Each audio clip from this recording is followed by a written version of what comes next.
নমস্কার। মোহনপুর অনিতা স্কুলের পক্ষ থেকে সকলকে অভিনন্দন।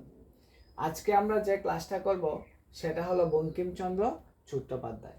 ক্লাসটা শুরু করার পূর্বেই আমি তোমাদের বলে দিচ্ছি, বঙ্কিমচন্দ্র চট্টোপাধ্যায় যা কিছু লিখেছেন তা যদি আমরা এই সামান্য বোর্ডের মাধ্যমে সম্পূর্ণ করতে পারতাম তাহলে আরেকটা দিনই হতো। কারণ উনি যা লিখেছেন তা অল্প সময়ের মধ্যে সবটা বলা সম্ভব নয়। তবু আমার কাছে যতটুকু ভালো লেগেছে এবং যতগুলি আমার কাছে ইম্পর্টেন্ট মনে হয়েছে ততটুকু আমি তোমাদের সামনে তুলে ধরেছি।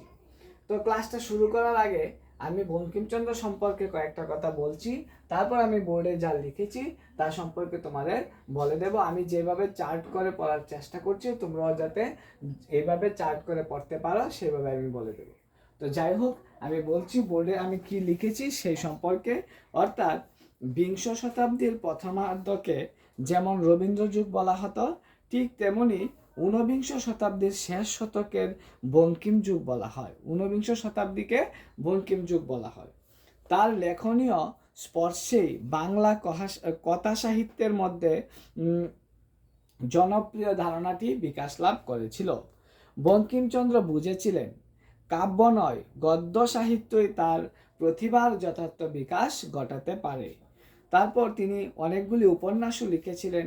এজন্য যেমন বঙ্কিমচন্দ্রের উপন্যাসগুলির মধ্যে কয়েকটি শ্রেণীতে ভাগ করা হয়েছে। একটা হলো রোমান্স ধর্মী উপন্যাস, যেমন ধরো ঐতিহাসিক সংঘাতের প্রেক্ষাপটে, যেমন দুর্গেশ নন্দিনী 1865 খ্রিস্টাব্দে, এবং একটি রোমান্টিক উপন্যাস। বঙ্কিমচন্দ্রের কবিকল্পনা এখানে প্রত্যক্ষ লক্ষণীয়। তারপর হলো কপালকুণ্ডলা 1866 খ্রিস্টাব্দের একটি উপন্যাস।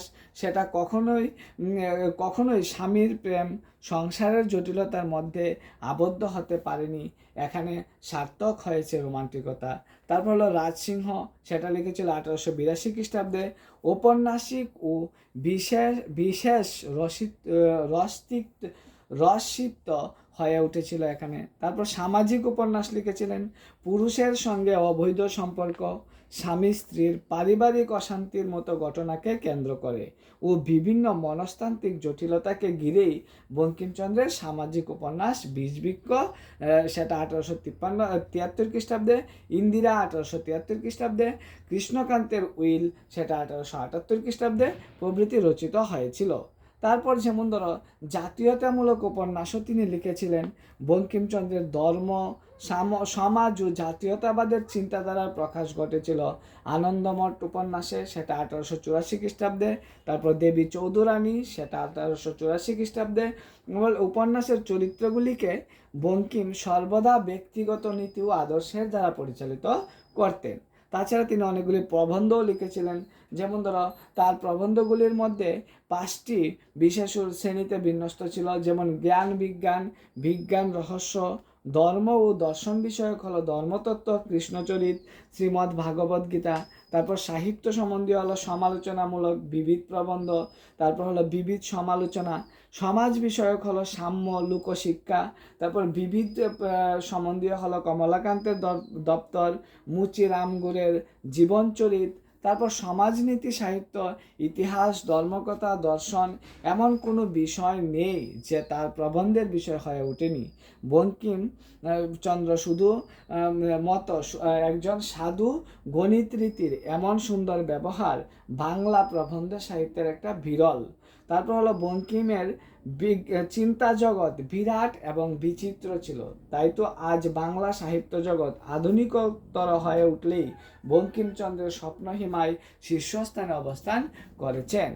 ঠিক আছে, এই ছিল বঙ্কিমচন্দ্রের। এবার আমি যেভাবে লিখেছি সেইভাবে তোমাদেরকে বোঝাচ্ছি। বঙ্কিমচন্দ্র সাহিত্য সম্রাট উপাধিতে ভূষিত হয়েছিলেন। বঙ্কিমচন্দ্র চট্টোপাধ্যায় সাহিত্য সম্রাট উপাধিতে ভূষিত হয়েছিলেন। আবার বলছি, বঙ্কিমচন্দ্র চট্টোপাধ্যায় সাহিত্য সম্রাট উপাধিতে ভূষিত হয়েছিলেন। তিনি জন্মগ্রহণ করেছিলেন 26 জুন 1838 খ্রিস্টাব্দে। 26 জুন 1838 খ্রিস্টাব্দে নয়হাটির উত্তর 24 পরগনার আদিবাসী নিবাস হুগলি মানে জেলার অন্তর্গত। তারপর হলো কি সেটা কাঁঠালপাড়া গ্রামে জন্মগ্রহণ করেছিলেন। আবারও স্পষ্ট ক্লিয়ারভাবে বলে দিচ্ছি যে ২৬ জুন ১৮৩৮ খ্রিস্টাব্দে নৌহাটির উত্তর ২৪ পরগনায় কাঁঠালপাড়া গ্রামে তিনি জন্মগ্রহণ করেছিলেন। ওনার আদি নিবাস ছিল হুগলি জেলায়। তাকে ঊনবিংশ শতাব্দীর সাহিত্যিক বলা হয়। তিনি ছিলেন ঊনবিংশ শতাব্দীর সাহিত্যিক। মৃত্যু হয়েছিল ৮ এপ্রিল ১৮৯৪। ৮ এপ্রিল ১৮৯৪। ওই জায়গাটা আবার বলে দিচ্ছি, জন্ম হয়েছিল ২৬ জুন ১৮৩৮, যেটা বাংলায় ছিল ১৩ আষাঢ় ১২৪৫। ১৩ আষাঢ় ১২৪৫। আর মৃত্যু হয়েছিল ৮ এপ্রিল ১৮৯৪, যেটা বাংলায় হবে ২৬ চৈত্র ১৩০০ খ্রিস্টাব্দে। ৮ এপ্রিল ১৮৯৪, বাংলায় ২৬ চৈত্র ১৩০০ খ্রিস্টাব্দে তিনি মৃত্যুবরণ করেছিলেন। বঙ্কিমচন্দ্র চট্টোপাধ্যায়। ওনার পিতার নাম ছিল যাদবচন্দ্র এবং মাতা ছিলেন দুর্গা সুন্দরী দেবী। পিতার নাম ছিল যাদবচন্দ্র এবং মাতা ছিলেন দুর্গা সুন্দরী দেবী। এবং ওনার পিতা অর্থাৎ যাদবচন্দ্রের পিতা ছিলেন রাম রহিম, আর যাদবচন্দ্র ছিলেন একজন ডেপুটি কালেক্টর। ঠিক আছে, পিতা যাদবচন্দ্র, তিনি ছিলেন ডেপুটি কালেক্টর, মাতা দুর্গা সুন্দরী দেবী, আর ঠাকুরদা ছিল রামহরি। ঠিক আছে, এই ছিল বঙ্কিমচন্দ্রের সাধারণ কাহিনী। তারপর আমরা চলছি, পেশায় তিনি ছিলেন একজন সরকারি কর্মকর্তা এবং উপন্যাসিক ও প্রাবন্ধিক এবং সাংবাদিক। ঠিক আছে, তিনি পেশায় ছিলেন একজন সরকারি কর্মকর্তা, একজন উপন্যাসিক, একজন প্রাবন্ধিক এবং একজন সাংবাদিক হিসাবে তিনি পরিচিত ছিলেন বঙ্কিমচন্দ্র চট্টোপাধ্যায়। এবার প্রথম থেকে আমরা বলছি, বঙ্কিমচন্দ্রের একমাত্র কবিতার নাম ছিল মানুষ। বঙ্কিমচন্দ্রের একটা কবিতার নাম ছিল, সেটা ছিল মানুষ। আবারও বলছি, বঙ্কিমচন্দ্র উপন্যাস অনেকগুলি লিখেছিলেন। এর মধ্যে যে উপন্যাসগুলি তিনি লিখেছিলেন সেই উপন্যাসগুলি হলো দুর্গেশ নন্দী, কপালকুণ্ডলা, মৃণালিনী, বৃষবৃক্ষ, ইন্দিরা, যুগল পুরীয়, চন্দ্রশেখর, রজনী, কৃষ্ণকান্তের উইল, রাজসিংহ, আনন্দমঠ, দেবী চৌধুরানী, সীতারাম। এগুলি ছিল কি ওনার লেখা উপন্যাস। উনি অনেকগুলি উপন্যাস লিখেছিলেন।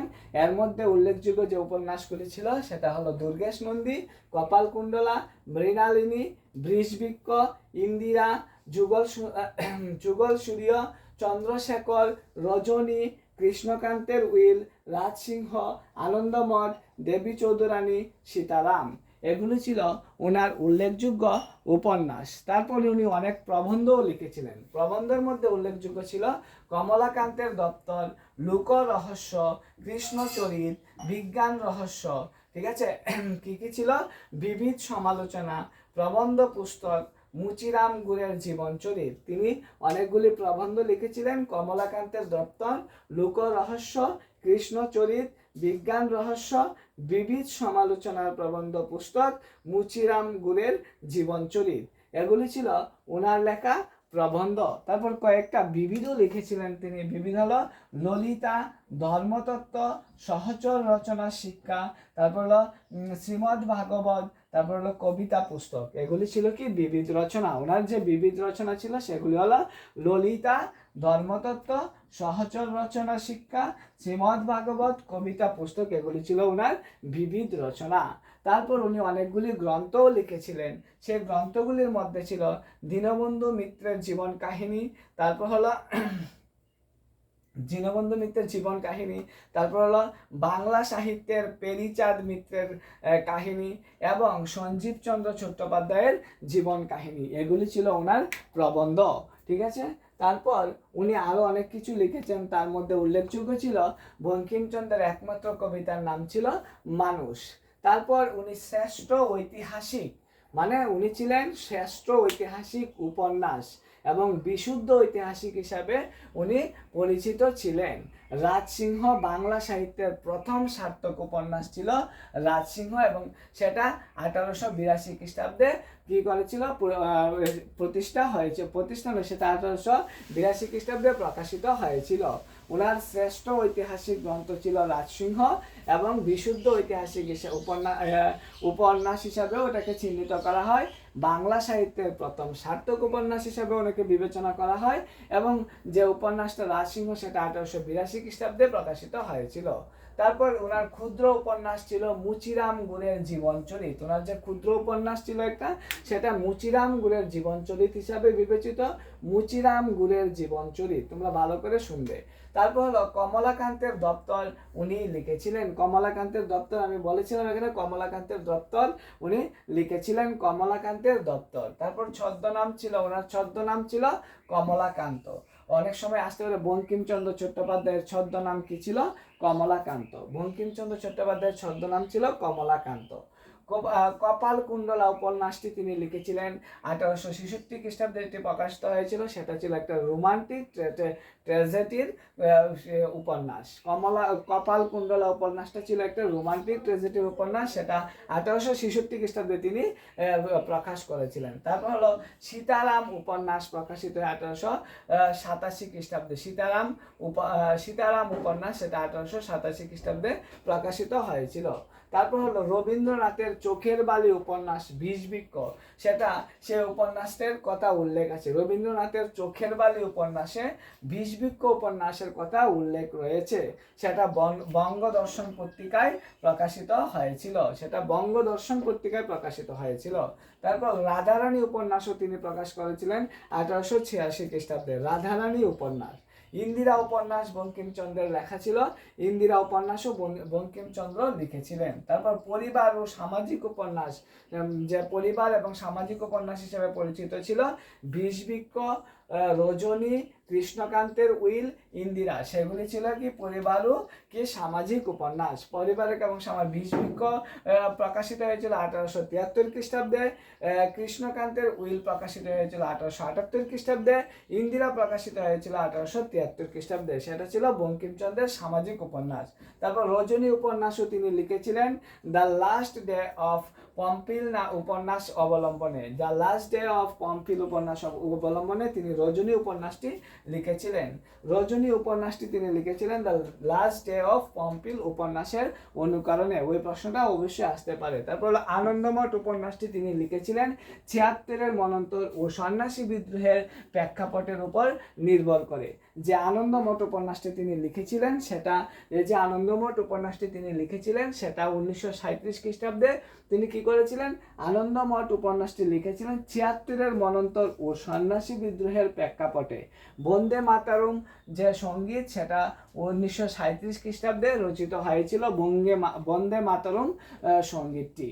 তারপর হলো তত্ত্ব ও দেশাত্মবোধক জাতীয়তামূলক উপন্যাস। তত্ত্ব এবং দেশাত্মমূলক জাতীয়তা উপন্যাস হিসেবে পরিচিত ছিল আনন্দমঠ এবং দেবী চৌধুরানী, দুটোই 1884 খ্রিস্টাব্দে কি করেছিল?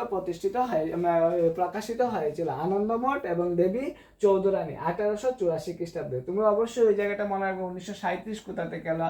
অ্যাকচুয়ালি উনি জন্মগ্রহণ করেছেন 1837 খ্রিস্টাব্দে এবং মৃত্যু হয়েছে 1894 খ্রিস্টাব্দে। তাহলে 1937 হলো একটা বঙ্কিমচন্দ্র গানটা কি রচিত হয়েছে, সেটা হলো 1937 খ্রিস্টাব্দে। সেটা তিনি আনন্দমঠে লিখে দিয়েছিলেন। অর্থাৎ দেবী চৌধুরানী এবং আনন্দমঠ সেটা ছিল দেশাত্মবোধক উপন্যাস। 1884 খ্রিস্টাব্দে এই উপন্যাসগুলি প্রকাশিত হয়েছিল। প্রথম উপন্যাস ছিল রাজমোহনস ওয়াইফ। প্রথম যিনি উপন্যাস লিখেছিলেন রাজমোহন ওয়াইফ, ইন্ডিয়ান ফিল্ড পত্রিকায় সেটা প্রকাশিত হয়েছিল। রাজমোহনস ওয়াইফ যে উপন্যাসটা সেটা ইন্ডিয়ান ফিল্ড পত্রিকায় প্রকাশিত হয়েছে। শেষ উপন্যাস ছিল সীতারাম। ওনার যে প্রথম উপন্যাস সেটা হলো রাজমোহনস ওয়াইফ, সেটা ইন্ডিয়ান ফিল্ড পত্রিকায় প্রকাশিত হয় এবং শেষ যে উপন্যাস সেটা হলো সীতারাম। ঠিক আছে। তারপর হলো the confusion of an English opium এটার এর সঙ্গে কমলাকান্তের দপ্তরের সাদৃশ্য রয়েছে। ঠিক আছে। তারপর হলো দুর্গেশ নন্দিনী মুঘল পাঠানের প্রেক্ষাপটে রচিত হয়েছিল। দুর্গেশ নন্দিনী যে উপন্যাসটা তিনি লিখেছেন সেটা মুঘল পাঠানের, দুর্গেশ নন্দিনী উপন্যাসটা মুঘল ও পাঠানের প্রেক্ষাপটে রচিত হয়েছিল। সংবাদ প্রভাকর পত্রিকার বাল্য রচনা শুরু হয়, অর্থাৎ সংবাদ প্রভাকর পত্রিকায় ওনার যে বাল্য রচনা ছিল সে বাল্য রচনাটা শুরু হয়েছিল সংবাদ প্রভাকর পত্রিকায়। রাজনীতি আশ্রিত উপন্যাস হিসেবে পরিচিত আনন্দমঠ, দেবী চৌধুরানী, সীতারাম তিনোটাই কি রাজনৈতিক আশ্রিত উপন্যাস হিসেবে বিবেচিত। দেবী চৌধুরানীতে আনন্দমঠের উত্তরাখণ্ডের মতো, অর্থাৎ আনন্দমঠের উত্তরাখণ্ডের কিছু অংশ দেবী চৌধুরানীর মধ্যে রয়েছে। রাজনীতি আশ্রিত উপন্যাস হিসেবে পরিচিত ছিল আনন্দমঠ, দেবী চৌধুরানী, সীতারাম সেগুলি ছিল কি রাজনীতি আশ্রিত উপন্যাস। আনন্দমঠে হ্যাস্টিংসের আমলের প্রথম দিকের ঘটনার বিবরণ রয়েছে, অর্থাৎ বঙ্কিমচন্দ্র চট্টোপাধ্যায়ের আনন্দমঠ উপন্যাসে হ্যাস্টিংসের আমলের প্রথম দিকের ঘটনা কিছু বর্ণনা রয়েছে। আনন্দমঠ উপন্যাসে হ্যাস্টিংসের আমলের প্রথম দিকের ঘটনা বর্ণিত আছে। 1872 খ্রিস্টাব্দে বঙ্গদর্শন নামক মাসিক পত্রিকা তিনি শুরু করেছিলেন। 1872 খ্রিস্টাব্দে তিনি বঙ্গদর্শন নামক মাসিক পত্রিকা শুরু করেছিলেন 1872 খ্রিস্টাব্দে। তারপর বৃহত্তম উপন্যাস যুগলাঙ্করীয় বঙ্গদর্পণে প্রকাশিত হয়। ওনার যে বৃহত্তম উপন্যাস ছিল সেটা হলো যুগলাঙ্করীয়, সেটা বঙ্গদর্শন পত্রিকায় প্রকাশিত হয়েছিল। তারপর হলো রোমান্সধর্মী যে উপন্যাস সেটা হলো দুর্গেশ নন্দিনী, সেটা 1865 খ্রিস্টাব্দে এবং কপালকুণ্ডলা সেটা 1866 খ্রিস্টাব্দে, রাজসিংহ সেটা 1882 খ্রিস্টাব্দে প্রকাশিত হয়েছিল। সেগুলি ছিল কি রোমান্সধর্মী উপন্যাস। রোমান্সধর্মী উপন্যাসের মধ্যে রয়েছে দুর্গেশ নন্দিনী যেটা 1865 খ্রিস্টাব্দে, কপালকুণ্ডলা যেটা 1866 খ্রিস্টাব্দে এবং রাজসিংহ যেটা 1882 খ্রিস্টাব্দে প্রকাশিত হয়েছিল। গান বিজ্ঞানমূলক যে উপন্যাস তিনি রচনা করেছিলেন গান বিজ্ঞানমূলক সেটা ছিল বিজ্ঞান রহস্য, এবং বিবিধ সমালোচনামূলক ছিল ধর্ম ও দর্শন বিষয়কও ছিল ধর্মতত্ত্ব, কৃষ্ণচরিত, শ্রীমদ্ ভাগবত গীতা। ধর্ম বিষয়ক যে বিষয়গুলি তিনি লিখেছিলেন ধর্মতত্ত্ব, কৃষ্ণচরিত, শ্রীমদ্ ভাগবত গীতা। সাহিত্য সমালোচনামূলক ছিল বিবিধ প্রবন্ধ, বিবিধ সমালোচনা। সমাজ বিষয়ক তিনি লিখেছিলেন সাম্য লোকশিক্ষা, সাম্য ও লোকশিক্ষা, সেটি সমাজ বিষয়ক হিসেবে বিবিধে ছিলেন কমলাকান্তের দপ্তর, মুচিরাম গুরের জীবনচরিত। এগুলি ছিল তিনি তার লেখা বিবিধ গ্রন্থ। ঠিক আছে, তাহলে কমলাকান্তের দপ্তর, তারপর হলো বঙ্কিমচন্দ্র চট্টোপাধ্যায়, তিনি সাহিত্য সম্রাট হিসেবে পরিচিত ছিলেন। 26 জুন 1837 খ্রিস্টাব্দে তিনি জন্মগ্রহণ করেন। 8 এপ্রিল 1894 খ্রিস্টাব্দে তিনি মৃত্যু হয়, যেটাকে বলা হয় 26 চৈত্র 1300 খ্রিস্টাব্দে, এবং বাংলায় এটা অনুবাদ করা 13 আষাঢ় 1245 খ্রিস্টাব্দে। তাহলে বঙ্কিমচন্দ্র সম্পর্কে আমার সাধ্যে যতটুকু ছিল আমি তোমাদেরকে বুঝিয়ে দিলাম। ক্লাসটা কেমন লাগলো তা জন্য অবশ্যই কমেন্ট করবে। সবাই ভালো থাকবে। নমস্কার।